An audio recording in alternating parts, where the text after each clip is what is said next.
আশা করি শুটকির ভর্তা আপনারা অনেকবার বানিয়েছেন। একবার এই পদ্ধতিতে তৈরি করে দেখুন, এর স্বাদ কিন্তু অসাধারণ হয়। পুরো ভিডিওটি দেখার অনুরোধ রইল।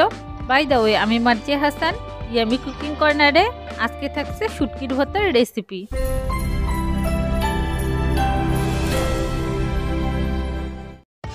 আমি এখানে বাঁশপাতা শুটকি নিয়ে এসেছি। আমি শুটকিটাকে ভালো করে পরিষ্কার করে ছোট ছোট পিস করে কেটে নিয়ে এসেছি।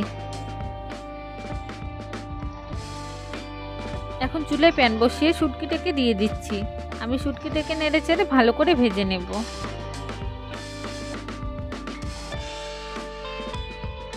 দেখতেই পাচ্ছেন শুটকির উপর থেকে ধোঁয়া উঠতেছে। আমার শুটকিটা প্রায় ভেজে নেওয়া হয়ে গেছে। এখন আমি এটিকে নামিয়ে নেব। এখন প্যানের মধ্যে দিয়ে দিব রসুন কুচি, এরপর দিয়ে দিব আদা কুচি, এরপর দিয়ে দিব কয়েকটি শুকনো মরিচ আর কয়েকটি কাঁচা মরিচ। এখন এগুলোকে নেড়ে ছেড়ে ভালো করে ভেজে নেব। শুটকির ভর্তার মধ্যে অবশ্যই আদা রসুনের পরিমাণটা একটু বেশি রাখার চেষ্টা করবেন, তাহলে কিন্তু এর টেস্টটা দারুণ হবে। আমার আদা রসুন প্রায় ভেজে নেওয়া হয়ে গেছে। এখন আমি এগুলোকে নামিয়ে একটি মাটির তাওয়ার মধ্যে নিয়ে নিব।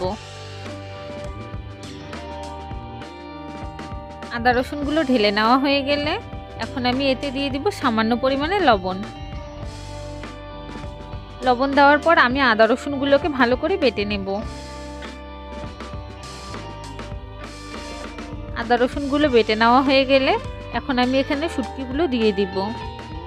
শুটকিগুলো দেওয়ার আগে অবশ্যই এগুলোকে পানিতে ভালো করে ধুয়ে নেবেন, তা না হলে কিন্তু ময়লা থেকে যাবে। এখন আমি শুটকিগুলোকে ভালো করে বেটে নেব।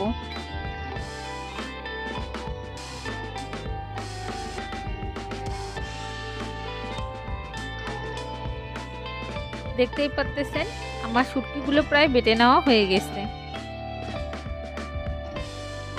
এখন আমি এখানে পেঁয়াজ অ্যাড করে দেব।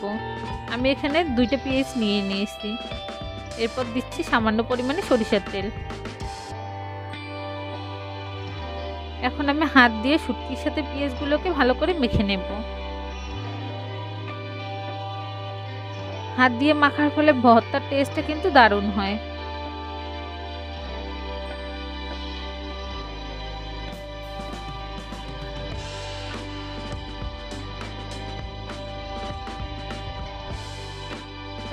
আমার ভর্তাটা মেখে নেওয়া হয়ে গেছে। এখন আমি এটিকে পরিবেশন করে নেব। পরিবেশনের পর দেখতেই পাচ্ছেন শুটকির ভর্তাটা দেখতে কতটা লোভনীয় লাগতেছে, আর এর স্বাদও হয়েছে কিন্তু অসাধারণ। আমার ভিডিওটি ভালো লাগলে অবশ্যই লাইক, কমেন্ট এবং শেয়ার করতে ভুলবেন না। আমার রেসিপিটি ট্রাই করলে অবশ্যই আমাকে কমেন্ট করে জানাবেন। আর নিত্য নতুন ভিডিও পেতে অবশ্যই আমার চ্যানেলটিকে সাবস্ক্রাইব করে রাখবেন। আল্লাহ হাফেজ।